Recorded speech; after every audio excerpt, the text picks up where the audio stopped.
Welcome everyone, this is Denny Hunt with my YouTube channel, Why Is This True? And joining me today is Tomar Levine. And so we have kind of a 1 year anniversary that we're celebrating today. And so I'm going to let Tomar tell the story because I think it might be a little bit more interesting coming for her. So thank you, Tomar, for doing this with me. I Yes. really appreciate it. Okay, thanks, Denny. And it is a remarkable, magical story, completely divinely orchestrated. Yeah. And it was literally just barely a little bit over 1 year ago that I first encountered Get Wisdom at all. And now it's like the center of my life. Well, that was fast work. So I'll tell you, let me just tell you a little brief Yeah. capsule version of my background Okay. because I was already a channeler. I've been on the path for 40 years, and I started channeling in my early 30s or middle 30s or something.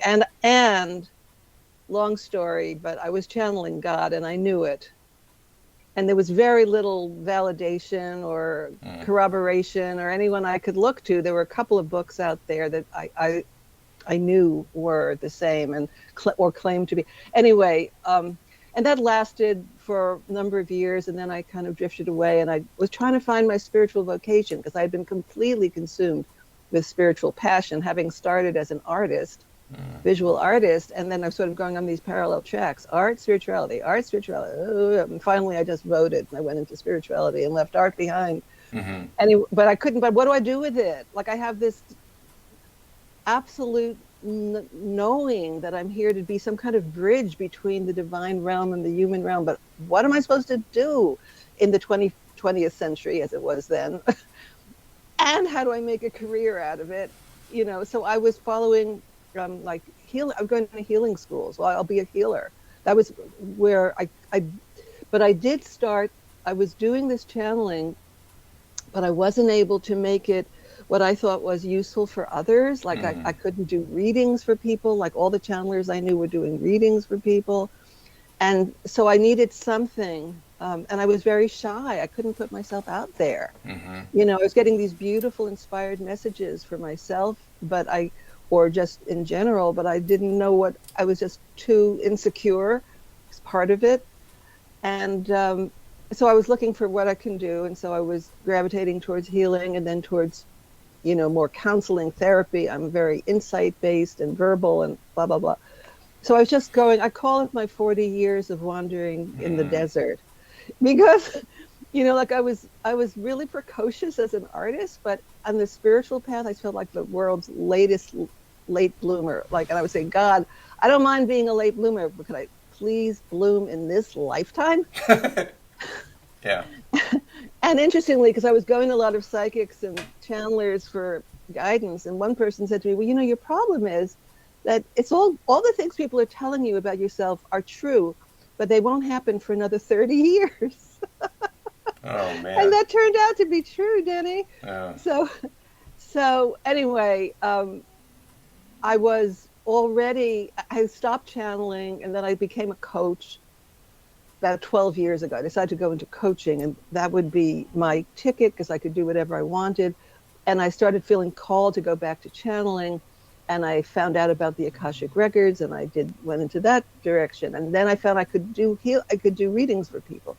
So that was good. And then I started putting out messages publicly about around 2015, 2016, just around the election time. And I was starting to ask more general questions about the situation in the world, and I started, very tentatively putting them on Facebook and sending them out to my email list, because I was being what they call a solopreneur, trying to make a career on the internet, and I was like majoring in how do you make a business when you're a complete right brain flake, who totally non-materialistic and with an aversion to money. How do you do this? How do you do marketing when you're terminally insecure and afraid of being judged by others? Believe me, this is what all light workers go through. And I've pretty much overcome a lot of it. But in any case, I was starting to put these messages out publicly and realize, wait a minute, these are guides I'm working with. Who are they? And so I was getting more wanting to put channeling back at the center of what I did and in the world and so forth. So I was sort of grappling with this. Okay, what's my theme? What's my message? What's my offer? What's my purpose here? How do I make this a business? All those things. Yeah. And then fast forward up to last February.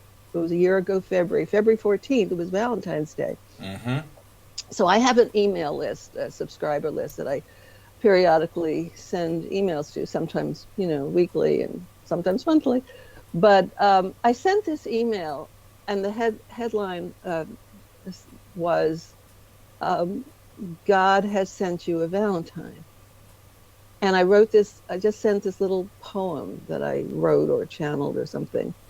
And it was really very inspiring, and a lot of people responded. And one of the people who responded was an old friend of mine, who said, I have someone I want to send to you as a client. I think you could help her, and I'll pay for the first session. So this is February. So in March, I start working with this person. I start having conversations with her, and she's very challenging because her story is so intense. And I'm thinking, oh my God, either this woman is delusional. I didn't think she was lying, but either she's delusional or she's under some severe psychic attack. Mm-hmm. And I think it's the latter. Mm-hmm. And I don't know how to handle this because I'm not equipped to do that kind of work. So I have to find someone who is. Okay. I had 3 people in mind. So one was a close friend of mine, and she said, I don't do that anymore. And then I had 2 other people, and one of them was Marguerite Rigoglioso, who I think you know. Yeah. And I knew that she used to do that because back in 2014, a mutual friend of ours took his own life, who was a light worker, and she did a presentation about how light workers are under attack and they have to realize this, and da-da-da. And I knew that she did some kind of what I would call at that time exorcism. So I messaged her, and she very quickly got back to me and said, I don't do that kind of work anymore. The person you want to talk to is Carl Mollison at GetWisdom and the Lightworker Healing Protocol. Okay. So I immediately went to that website. So now we're in the late March. And I start reading, listening, all that. I contact my client. I think I found someone who could help you. Let's do this together. And I helped her send a message to Carl. Another friend of mine, I said, I found something that you might be interested in as a resource. And she said, oh my God, last night I was praying for a resource. Yeah. And okay, but part of the divine orchestration of all of this, at the very same weekend, first I nibble at the website and then I dive. Because whenever I find something interesting on YouTube or on the internet, I binge. So I go for a deep dive. So the same weekend that was happening, that same friend of mine who said I don't do that work anymore had invited me to a seminar on writing a book. And I said, no, I don't need that. I've been there and done that. I'm taking those webinars, but oh my God, something just awoke in me. I think it's time for me to write my book. Something just woke up because she invited me to do that. And I spent like 6 days working on what I thought was the beginning of a book, which was going to be my history, my story around channeling. Mm-hmm. So I was revisiting my earliest memories of this, like when I was first working with the pendulum and the bead rolled off and I heard in my head, you don't need that anymore, you can hear us now. And that was like literally my first, and things like that. And then, of course, that first time when I went, I was working with nature spirits, and then God's voice came in, and I knew it was that. Anyway, so I was in bliss. I was writing these narratives. They were just flowing. And then, of course, I was going and retrieving all that treasure trove of the messages that I had transcribed on a typewriter. This was before the internet, before computers. Remember those days? And, all these messages, and I was reading them again, and I was sort of back in that place, but I was just in a bliss state. So I was sort of doing that and then diving into GetWisdom. Okay. And then this little light bulb goes off, and I say, Carl is channeling God. I used to channel God. I wonder if there's something for me here to know. Wonder if I'm supposed to do that again. And P.S., that same period of time, I had just decided to offer a class on channeling to people, who know me. And I was also reading, to my horror, about how, these insights about channeling and channelers. And I even wrote down, this is really bizarre because I was keeping a little journal, and I found in my journal from that time, I wrote down, I am never going to tell them that I channel. Because I was so afraid of getting a... Isn't that funny? So then, that was like the end of March, like a week later. So I was on the website and I had signed up for this or that. And a week later, I get in my inbox a message from Denny Hunt. And, I knew who Denny Hunt was at that point because I had been watching all those webinars. If I hadn't known your name from the webinars, I might have, been, I don't know, dismissed, but been confused because, the subject line just said channeling, and you basically said something like, call me or something like that. Anyway, so we got in touch.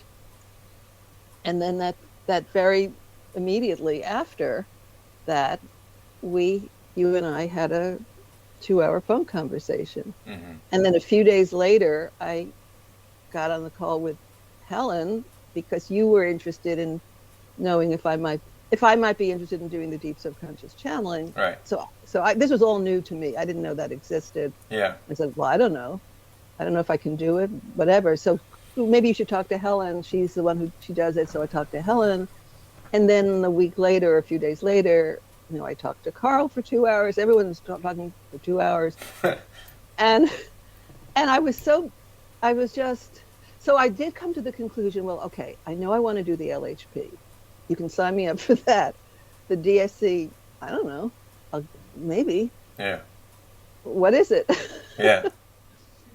But anyway, that was April 2021. Yeah, and I'll just chime in here just for a sec, just so you can see my perspective on it. Because so I took the holographic memory resolution course from Brent Baum in 2018, knowing that Carl had been working with this with his friend Ollie, who was working as a facilitator for this, and he'd been doing it for quite a while. But it kind of closed down his clientele, and new clients coming just from the workload and whatnot. And he, I think it was working well for him in its current configuration, and he had enough clients and everything.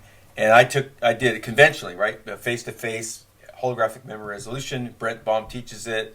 HealingDimensions.com. If people want to check it out, I'll put it in the description down there. So, but the holy grail for me was, I want to work with a channeler sometime. Do what Carl does, because that's that's where you can get a lot of work done in a relatively short period of time, even back then. And you're not dealing with the barriers of past life versus current life trauma, and just relying on the body and whatever. The whole story. So anyway, so finally he had worked with Helen a little bit, and they worked out the kinks. There wasn't many to work out, but he'd need to make sure that she was a legitimate, uncorrupted channeler. And so once that was done, he gave me the green light, and I went over to talk to Helen. Helen and I hit it off, and so we started doing the sessions in January. Just prior, that same period of time that we're talking about. That recently? Oh, January? Yeah, January. February, March, April? That was so recently. And what we were quickly discovering was that we had this backlog of LHP students who had always wanted to do this. They'd heard about it from Carl, whatnot. And so she and I used the current pricing that Carl was using, and we got it. We got an onslaught of orders, and we're like, okay, this is the start. And I realized quickly that we're going to need more channelers because that's the bottleneck, right? Uncorrupted channelers are very short supply. I call them rarer than hen's teeth. And so my antenna were up. Like, we got to find other channelers. Okay, so then roll around February, March. I see Tomar Levine sign up as a participant member. Then almost back to that, you signed up as subscribed on the YouTube channel. Now I've watched over 2,000 participants come in at GetWisdom. Just superficially, but I see them come in, and I just I wait for some kind of trigger or whatever. But I was on a mission. I wanted to find a channeler, right? So your name kind of popped, and I saw this back-to-back sign-up thing, which came in through our email notifications. And so I looked, and I said, "Oh, she's okay. This is someone who's potentially, a candidate for this work." But I was also suffering from the same problem that Carl's been suffering with for many years now. Is that most of these inquiries don't go anywhere. They just. But you didn't know I was a channeler originally. You just no, saw I my did. name. Well, I could tell from your website. Oh, you checked me out. Yeah, That's different. Yeah. And there was a synchronicity here. Like, a lot of people, when they dive, it doesn't show up like it showed up with you. Like, participant, YouTube, subscriber, there's this kind of like, okay, I'm in, I'm in here and I'm in here. And it's that's a kind of a total package kind of presentation. So given that, I think what I did is I sent Carl the name to check to see if this is worth, he checked with Creator to see if this is worth pursuing. Because I didn't want to approach anyone and make it sound like we had something to offer when we really didn't, You wouldn't do that. I know you wouldn't do that. So we had a very enthusiastic response. And I think you may have it somewhere. But anyway, I don't have that original response. I think you do. But anyway, it doesn't matter. My mind was blown when I realized that I had gotten a positive response from Creator. Yeah.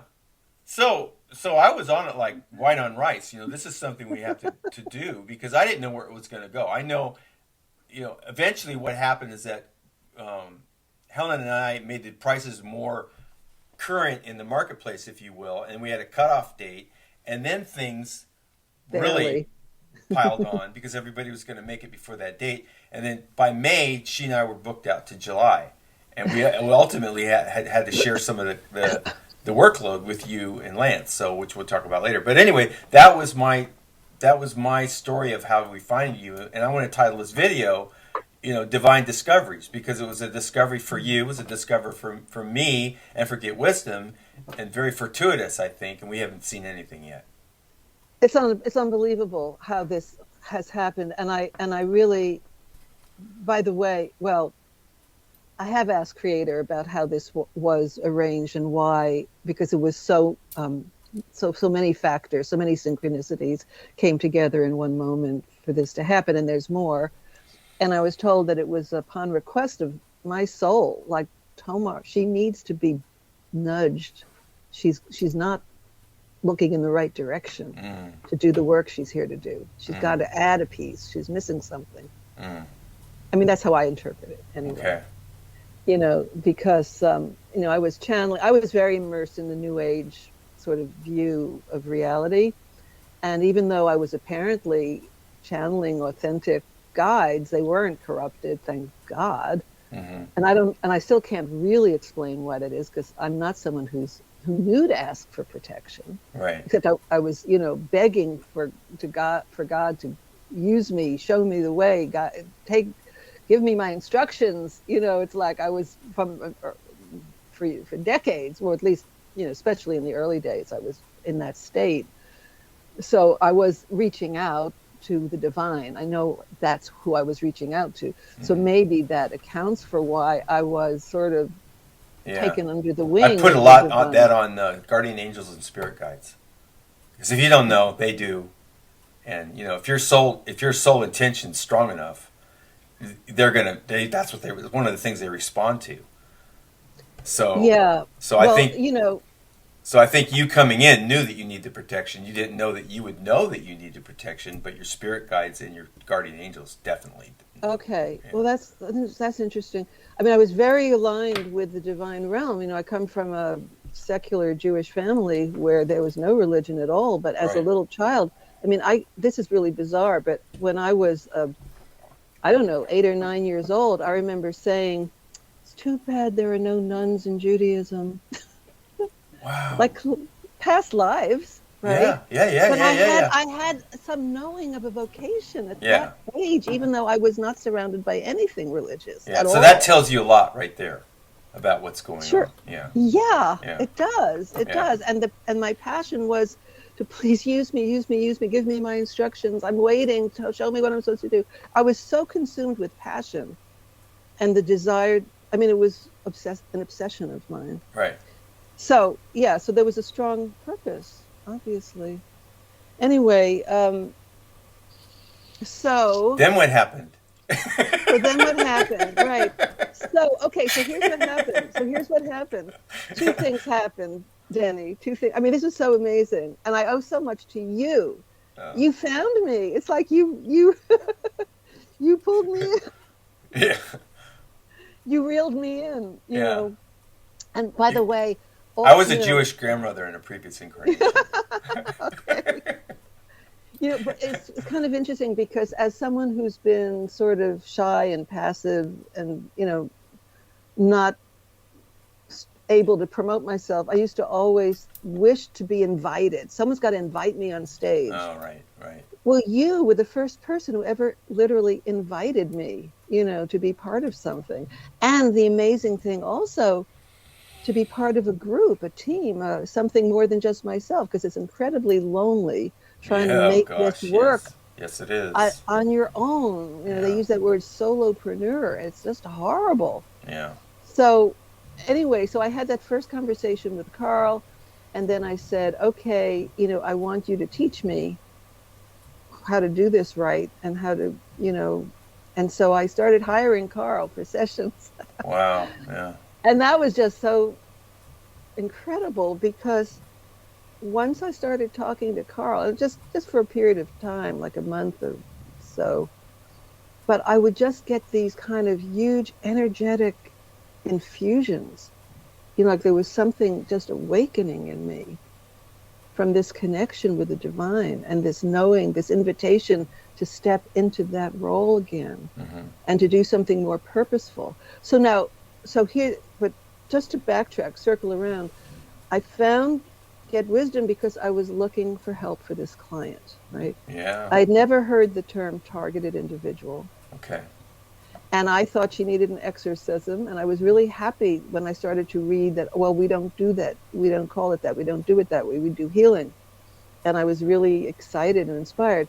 But one of the things that excited me about discovering GetWisdom is that even though in my own presentation of my content, channeled or not channeled, I was not at all emphasizing the dark side of things. I did know about them. I don't mean just that, you know, the world's going to hell in a handbasket, but everyone can see that. But I had done research and I had heard about ET control of humanity, and I'd heard a lot of the stuff that Carl has channeled. I had already heard about from other sources. And so I was someone who I wasn't at all interested in what a lot of people seem to focus on, which is the human level, you know, the families, the Illuminati, the cabal, all that. And I found their approach very, I don't know, negative and mental and not at all spiritually connected.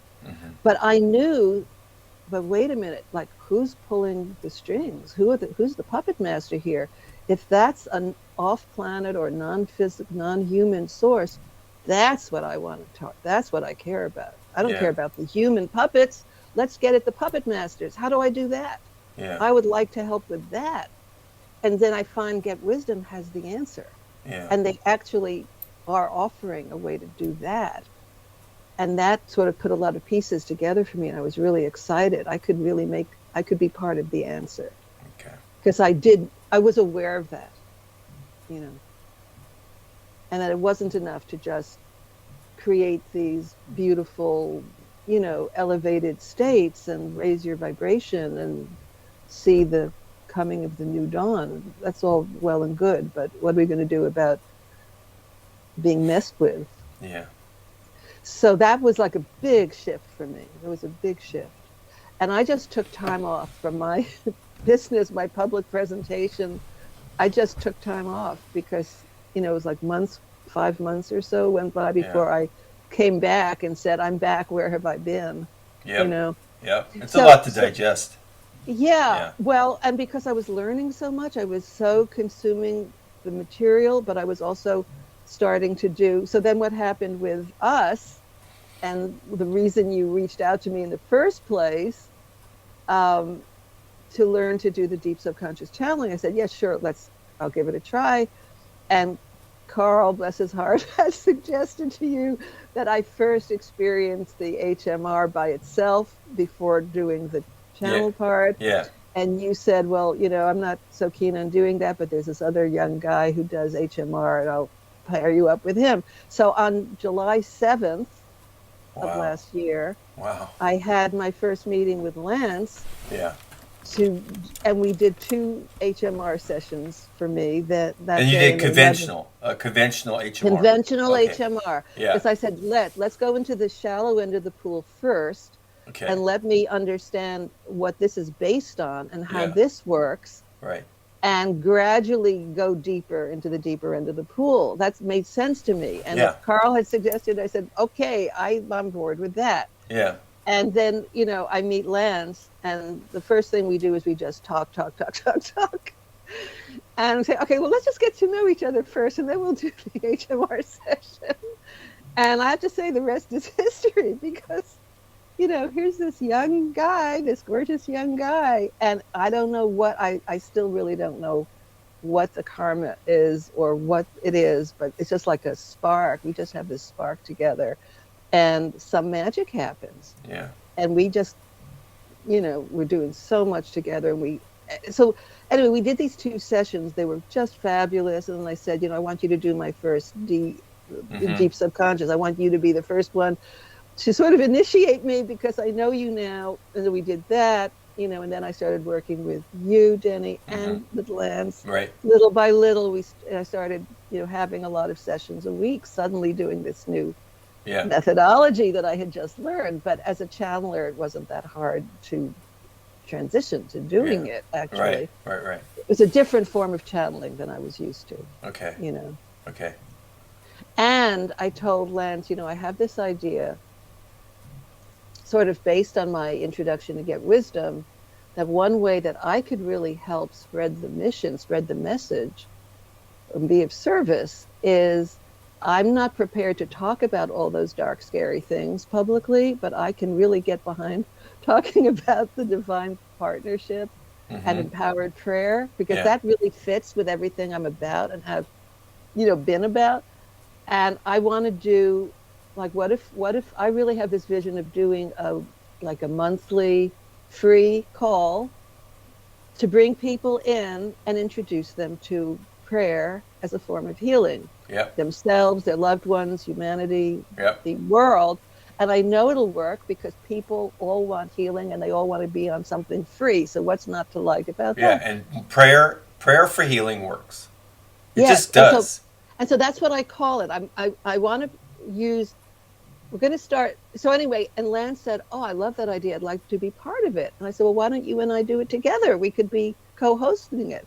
And then before we knew it, we had a business relationship. And we decided to go into, you know, have a little mini business. I have my own business. He has his own business. We have our own websites. We decided to be partners, and we call it Divine Partnership. And we, you know, finally had, at the end of March, the first webinar. We really worked hard to construct a webinar that's very educational, but also experiential. And my idea was to incorporate in prayer for public, for ordinary people who are not initiated into GetWisdom, Yeah. prayers that would still have enough impact to do some of the work that the LHP does. Yeah. In other words, addressing some of these high-level needs, but in language that is neutral enough that it doesn't like show your hand. Like, we're not talking about ETs or demonic energies, but we're talking about things in ways that most people could pretty much accept, and yet the divine knows what we mean. Yeah. And I did that, and I created a whole structure so that it works. And there's like these 14 prayers, and I do this immersion at the end, which is beautiful. And, you know, people are just in this kind of meditative state, almost hypnotic state. And I have it created a structure where they actually launch the prayers, even though they're listening to me. And we, you know, call in all the help and all the leveraging and so forth. And anyway, that was how I'm so happy, because and tomorrow we're doing our first, the free monthly healing call, which is where we can get on the tomorrow. Sunday, May 1st is the very first one we're doing. That's going to be monthly. Okay, so this really shouldn't be on video, but I'm going to do it anyway. I could cut it out later if we want to. But I think the goal here would be to get this video public tonight. Okay. Yeah. You can. And then you could give me the link for the Zoom thing, or contact, so they could get it from you. Yeah, that'd probably be a bit better. Yeah, because I'll leave the contact in there, and we don't have to change the description on the video. And if we get it public tonight, then it's just better. Okay. Well, it's going to happen every month. Yeah. And there's a little contact link to get information. As soon as they sign up, they instantly get the information they need. It's automatic. Yeah. So, but it's going to happen every month. Okay. And so, anyway, out of this desire to get me started doing the DSC, this incredible, unexpected, inexplicable partnership just, was born in a very, very, I mean, we could never have predicted that this would be the case. Yeah. So I have suddenly all this support and all this team, right, with you and Helen and Karen Gay and Karen Gore and Lance and Carl, and I feel like I'm just nested in this wonderful family of powerful divine mission, that I could never ever have anticipated a year ago, and I just wrote in the last email I sent out, the subject line was, "Am I Buffy the Vampire Slayer?" And I said, like a year ago, I needed someone to help me do that role, and now just 1 year later, people are turning to me to play that role. It's mind-blowing. Yeah. Mind-blowing. Yeah. Okay. There's one question that came up that for me, and I'm sure you've already checked on this, but I think it might be interesting for our viewers. So, how do you write a prayer for the general public that's not like revealing the hand about the ET thing, and still make it so that their intentions are focused in that, so the divine realm can respond in an intelligent way? I mean, there's probably a little bit of mitigating features there, but it's better than having it just not be there at all. Yeah, mitigating, yes. Yeah. And I can tell you exactly how. In fact, wait a minute. Hold on a second. Yeah. I'll just. Okay. Let's see if I can do this.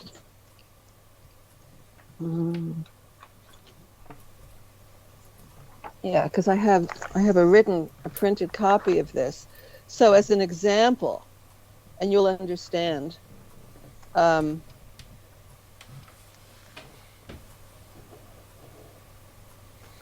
This is one that sort of demonstrates.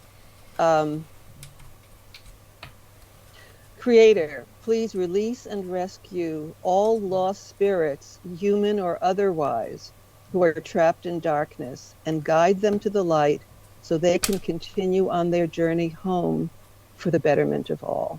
Okay. So I said human or otherwise. divine knows what I mean.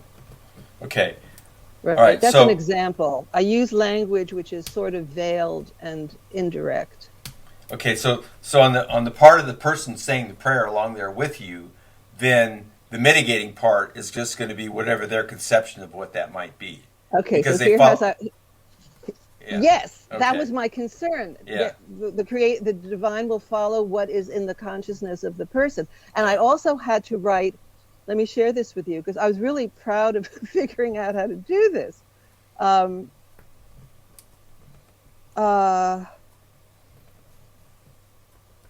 So one of the things I had to figure out is, how do I get these prayers that I'm saying and people are passively listening to my voice in a kind of meditative state?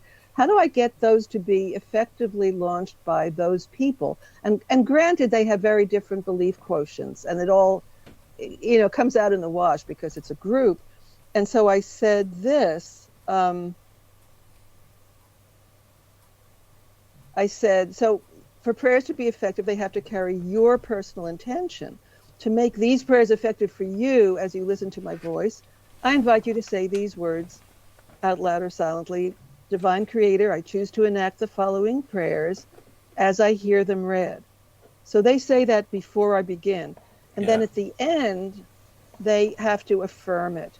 So at the end, I have them say, I affirm these prayers are launched by me as the divine human I am. Thank you. And I tell them, well, you don't have to, you can affirm it or not affirm it at the end. So you still have free choice. So launch it first and then listen, and then you decide if you launch it at the end. But then to address what you brought up, I've been adding to the leveraging of the prayer. So leveraging, is like adding instructions, instructions. And so at the very end, what isn't in this copy, but what I wrote was, Creator, please enact these prayers on the highest level possible. Okay. It's sort of like, you know what I mean. Yeah. So one of the ideas that I had in when I heard about this, and I was thinking about it, and I thought, and I spoke to this kind of like I've spoken about this previous on some of the other videos that we did here recently, and the idea, maybe the healing first, and then someone comes back to revisit, like, well, the healing works, so there must be something to this, and then they look and they go, oh, that's why the world's so screwed up. So it's kind of like, you know what I mean? It's like you establish credibility on the fact that what you're promoting actually works. And then it gets people to kind of revisit the issue, the whole issue of things that would not have been acceptable to them prior to this revelation of, like, oh, prayer can really heal. You know what I mean? And then they come back and they say, oh, okay, well, this makes sense now. Whereas if you were to try to do it the other way, which is my way is like, here, look at this bucket of, ungodly, smelly crap. and then you get the full measure of what we're up against, and then now what do you do? Okay, so I mean, both approaches have their merit, but both approaches is going to repulse a certain segment of the population out there, depending on their predisposition on how they approach their life, the world, etc. So I'm kind of enthused about your approach, because I'm thinking that's kind of like one of the ways that you're going to be able to add a segment of the population that would never be reached. That's right. That I call it, Denny, I call this my stealth strategy. Okay. Because I bring people in who are sincere, right? Who want healing for themselves, even if they just want healing for themselves and their partner or their children. Yeah, and there's absolutely nothing wrong with that. Just wanting to heal yourself, because I hear people say, "Oh, that's so selfish." No, it's not. It's not selfish. No. That's a big part of my teaching, is how it is not selfish. Yeah. So I bring people in who just want, but then I would say there's an equal number of people who really want to help heal the world and the situation we're in and the earth, Gaia. That's people are as passionate about that. Oh yeah. They don't know where to go for either of those. So I'm offering them this, free opportunity to experience something, and then when they get there, they discover, oh, we're using prayer, but it's not the kind of prayer you think prayer is. It's You're right. different. Yep. Has a whole different thing and different paradigm of prayer. And this is why prayer can be a form of healing. And so, in the webinar, we go into that in a more like instructional or educational way. And, we do some of that. We'll do some of that in the free calls. And then what's beautiful about it is that we're going to lead them in some simple prayers, like a simple prayer of protection. You're going to learn a simple prayer of protection. You're going to learn a prayer about increasing your belief quotient and your faith. And we're going to give you these to take home. And, maybe probably each monthly free call, we're going to add another one, use a different one. We love writing prayers. But then at the end, you're going to have this really kind of sublime experience where, people are just in bliss. You just lean back and you listen to these words and they just kind of wash over you. And and the way I have it structured, so there are 14 prayers. It starts with very personal prayers, like from me and my life, and then my health and my well-being and my partner, and my family and my world, and And it keeps going out and out and out and out and out and out till you're out to the whole universe. That's expanding circles of prayer energy, many of which are asking for the things that we ask for in the LHP, like put a circle of protection around the earth. Yeah. Guarded by Creator and archangels. That's in there. Very specific things. And that's fine. No one's going to object to that. But I very carefully wrote it. And it's like walking a very fine line so that it isn't going to alarm people. And I also say at the beginning, if anything triggers you, just try to put it to one side and just go with the energy, and you can ask about it later. But that it has to have the language that is communicating to the divine what we intend on the highest level. And then I ask that the highest level be enacted. Okay, so from your experience with GetWisdom, and in particular with Carl, around this whole idea of being trained as a channeler, even though there's probably not a whole lot of that was needed in this case, you're actually teaching other people to become channelers. So let's talk about that a little bit, because my prediction is that this is going to catch on at some point, where people go, oh, this really works. You're having this intractable problem that you've been dealing with 20 years with other energy healers, allopathic medicine, and then there's Joe, Mary, Harry, and 16 other people who've been on a similar path, and they finally got relief through this methodology. And so all of a sudden, everybody wants to get the LHP session and then get a series of deep subconscious channeling trauma resolution sessions. And right now, there's only 3 groups of people on the planet. Another one coming on shortly, or it's already there. We just haven't had a paying client yet. On the Earth, 4 that I know of on Earth. So so it's very important, to have people like you who can actually teach other channelers how to do this. So yeah, it's interesting because I was about to start a class in channeling. Yeah. When I discovered GetWisdom, and I realized, oops, good thing I procrastinated. Because now it's going to be called safe channeling. Oh. And I'm going to be talking on YouTube about safe channeling and the dangers of channeling. And, Yeah.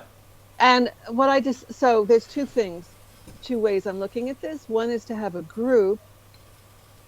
And I think the best way to approach the group is to work with your higher self. And my tentative name for the class is 5 Ways to Contact Your Higher Self and the Secrets of Safe Channeling. Because I don't expect most people to start channeling. Right. Just start writing, speaking or writing paragraphs of coherent language. But they're going to maybe feel, an intuitive connection, or see an image, or get some, insights, or some words will drop in. And there's different ways of developing your intuition, of course, but I want it to be safe and connected to the higher self, which is always the place to start, in my opinion. So that's the class I'm going to do. And then maybe building on that, those who are interested or doing well with it, something more advanced.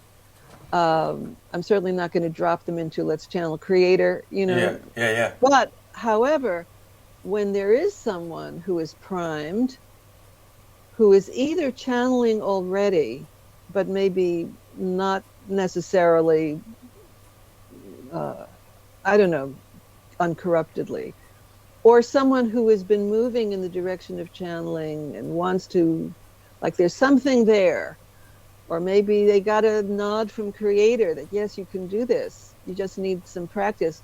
So I was working with one person and I had to figure it out. It's almost like I learned with by working with this client, I learned ways to do it. I developed some methods for doing it that, oh, there you go, that makes sense.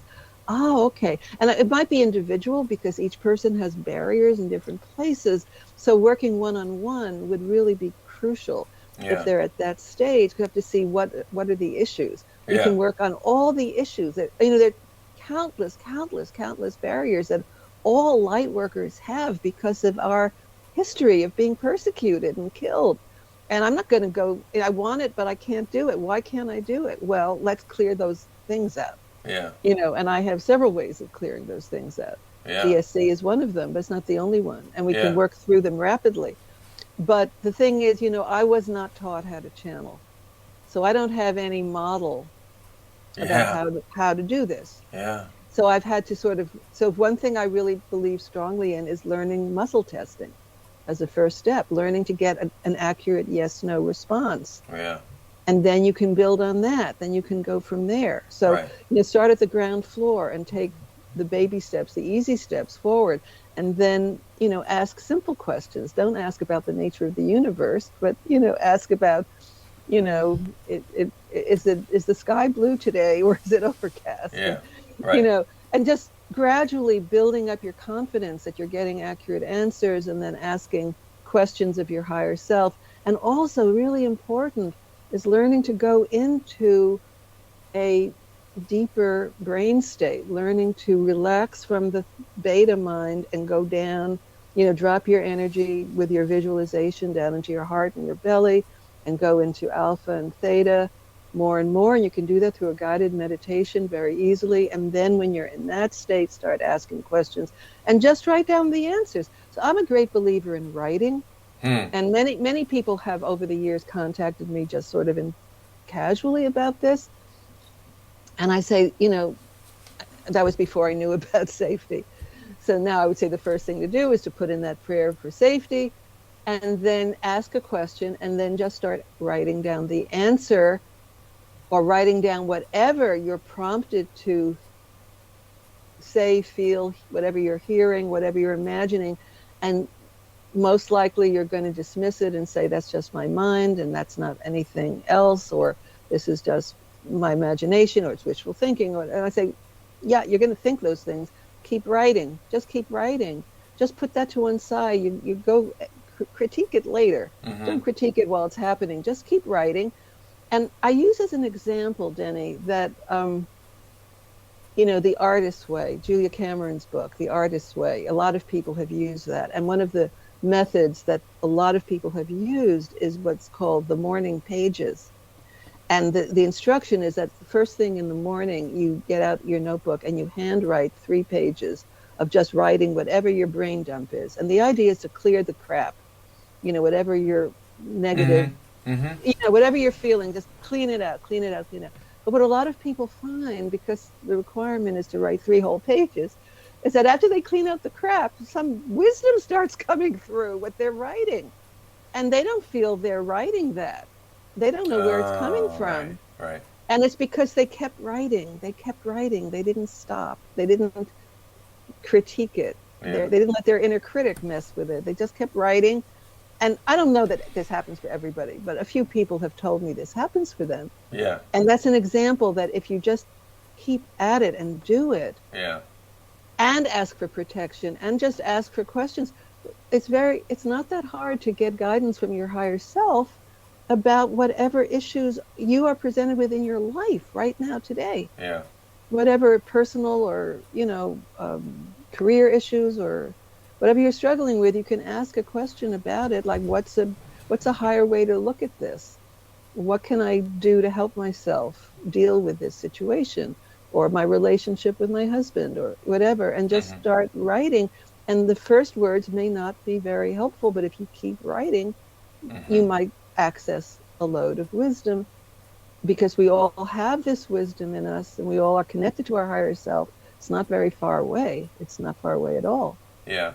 So Buffy the Vampire Slayer, so what's happened as a result of that, proclamation? I know in the past I've kind of pushed you to learn about TIs and, trauma-based mind control and all this nasty Oh my God, stuff. yes. But it's so helpful because you find there's quite a few people like this out there, and we don't know about most of them because they are firmly convinced they have no place to go. That's so true. That's so true. And the tragic thing is that even I had to learn about TIs because I had one. My client, that originally brought me here to get wisdom was a targeted individual. And I had to start figuring out what is that. And I see now it takes many different forms. It's not just one way. Right. And some of them are more amenable to being helped than others because it's so entrenched and because they keep getting reattacked, and it goes, there's a committed team of assailants that don't let up. That's their mission, is to make this person's life miserable. Yeah. And it's like they're getting paid to do that job or whatever. Yeah. That's their thing. And it's really hard.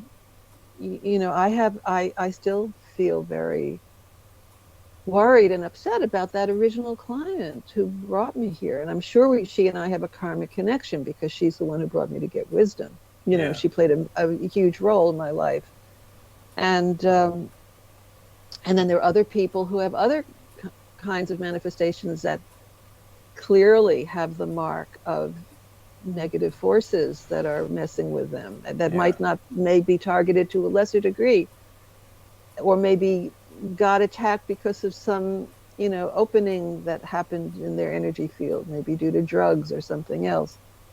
So yes, and I've been, oh my God, Denny, this stuff you gave me to read, I can't say that I've been that assiduous, that steady a student of it, because it's so hard to read it. Yeah, it's like it's like a diet of bugs and dirt. I mean, it's not. Yeah, so you have to be careful about. It's like you're diving into a cesspool when you start reading about it, and I can dive, and then I just clean off, and I say, I want to read more. I want to read more, but somehow months go by and I don't read more. Yeah. So I bought some books. I have some physical books. Yeah. And I've been reading, and then I recently worked with a client who was a living example of one of these paradigms of victimhood that was just horrendous. Somebody who could have written one of those books. Yeah. And she's in good shape now, and I worked with her, and I said, okay, they're coming to me. This is really interesting. A lot of these people are truly miraculous, and one of my laments is that I would love to do interviews with them, which I've done in the past, but like some of my interview subjects I wouldn't do now, just because I know it's not safe. And so I'm getting turned away repeatedly from a lot of people, even people that are involved with Get Wisdom, who could be really eloquent and insightful about the Get Wisdom experience from a TI's perspective. But they can't do it because it's not safe. And it just galls me. It just makes me so upset that, because I would love for the viewers to be able to see their perspective on things, which is amazing. It's amazing. The truth telling that they can share with us from their own personal experiences is profound. And one of my best examples of that's still available is Elisa E's book, Our Life Beyond MK Ultra. She I got it right over on my shelf too. Yeah. I got both books, right? Yeah, and especially book 2. Everything's going to fall down here if I'm not careful. Okay, so these are the books here, right? And in the second one, book 2, she gets into. There's a section in here where she talks about the implications of the experience, not her specifically, but in a general way, what this means for everyone else, for the people who think that she's delusional. Even this, what she says in here, applies, and it's a little dated now, but it doesn't matter. The truth's still there. So anyway, that's one of the things that kind of grinds me, because I want these people's story to be told. So aren't there other ways? I mean, I understand that you wouldn't want somebody's visage visible but there are times that people are just in shadow. Or well, we've looked into that, and the problem with that is that it increases the curiosity of the viewer, because what they want to I want to find out who this person is. So it actually works against you doing that. Well, how would they find out? I mean, what would be the... we're in the information age now, and if you do anything online, you're quite vulnerable, unfortunately. And I understand, but I think maybe you should just probe it deeper, because I think there's a way to be completely anonymous, even if it's just a written. It could be just a written document that somebody else reads. I check. What I do is I check. I know. I have you. I have Carl. I have Carl is who you check with. And I say, is it safe and helpful to do an interview with this person?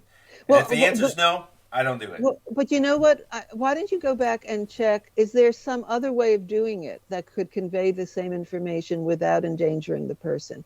Is there any way that would work? Would it work to have someone else read their writing, or to have them behind, just not have their video on? Maybe I'm not there yet. I'm a great lover of the YouTube experience, even though I have my issues with YouTube. But I've always been enamored with this thing of being able to see people in a discussion, see their face, see their expression. It's like the antithesis of a chatting, where where two people get off on the wrong, misread each other, and pretty soon there's a big stinky argument online. I agree with you. But nonetheless, there's a compromise that might be possible here, because I hear what you're saying. There is some amazing information. Yeah. And even if it was just audio is the other one where you audio. Yes. Yeah. But again, I'm not a big fan of that. But I've had some interview subjects who've made a really a good argument for just audio, and one of them is the woman who wrote the introduction to Elisa E's book, Ilana Freeland, and she prefers audio interviews even on YouTube, because she says it engages the listener's mind in a better way than it does just looking at the visual. And so I was never convinced of that argument until she made it to me recently here. But anyway, my heart is always going out to these TI folks. By the way, I've watched numerous videos with Ilana Freeland. She's amazing. Yes. Yeah. In fact, the two women together are amazing. Elisa E and Ilana to have recorded many conversations. I think those were audio only. Yeah, so there's just so much to grapple with here, and there's so much to learn, and I feel like I'm still far behind in my expertise or ability to know how to help, except that I have the tools of the LHP. Well, one of the most important things about this is that you can encounter someone like that and you're not going to turn them away, because you do have an understanding that a lot of their story is very credible stuff. Where they go elsewhere is people who may give it lip service, but they really don't understand it, and they come to a point where they have to withdraw, because of their own self concerns and stuff. Well, so you're even at the state, you might feel like a little bit underarmed for a situation like that. You're still a blessing to these people, because you're not going to send them packing. You know what I mean? It's like, it's a big deal. I can give you some examples, because I've recently been getting some clients from another source, and a lot of them say, I don't know if you believe in this kind of thing, but, and I say, boy, not only do I believe it, but I know how to help it. I know how to help you with that. Right. And when they hear that, That's Yeah. a big deal. And there was one woman who, in a testimonial she wrote for me, was that, she was able to work on the issue of having an alien abduction in her early childhood, and this is not something that most people could handle. right. Or And that I was believe, or yeah, and that I was yeah, completely unfazed, and I was completely grounded and knowledgeable and able to help her work through that. And one of the things that I've really discovered through this experience with people with very dark stuff is that I feel solid in it now. I don't get shaky. I don't get scared. I can just hold the space for them. I can acknowledge them, and I can reflect and mirror them and help them work with it. And I'm not even a little bit scared. yeah. And this was not the case just a year ago. Okay. So this is completely due to my education with GetWisdom and my experiences also. Okay. So it's a gradual thing, but the fact that clients are coming to me now who have that kind of history Yeah. never happened before, at least not to my knowledge. Yeah. Maybe they did, but they're speaking about it now, and I'm able to meet them there. Right. It's very different. It's so gratifying to me that I can offer them that support. Yeah. Well, it's a big deal. It goes both ways, and they're just Yeah. China is particularly troublesome right now because it's such a huge population, and the percentages are, I mean, so I think some people could make an argument that the percentages are even higher there, in terms of Really? the segment of the population being under some kind of a TI situation. Really? Yeah, and it's desperate. It's totally desperate, and. So anyway, I could go on and on about that. So anyway, there's so many aspects to this, Yeah. And I just have to say that even though I'm calling myself Buffy the Vampire Slayer, that is so not my innate, inclination. yeah, 'Cause but I've it's a great sign, Tomar. It's great. It's a great indicator of, of the help that you can provide to people who really need it and have no place to go. Yeah. Well, so I've just signed on, like these three people that I knew, they're all out of the business. They're all saying, I don't want to do that anymore. Yeah. Because they weren't doing it this way. They were doing it through kind of heavy lifting, hand-to-hand combat with demons or whatever. It's like, of course you don't want to do that anymore. No. Get out of there. Don't do it. Yeah. Protect yourself. Yeah. But now it's like, oh, well, this is not hard. With the tools that GetWisdom has shown me and taught me, this is not hard. Right. And plus I can channel and get more insight about the client if I want to go further or deeper. Yeah. But it's just, I never in a million years ever expected myself to be doing that kind of work on the dark side, ever. I was so much of a high frequency kind of person. Right. Both are needed. It's not either or at all. Yeah. But obviously we know the downside of only focusing on the light. Right. And I don't see that. I don't believe in hate. I don't believe in evil. Right. No.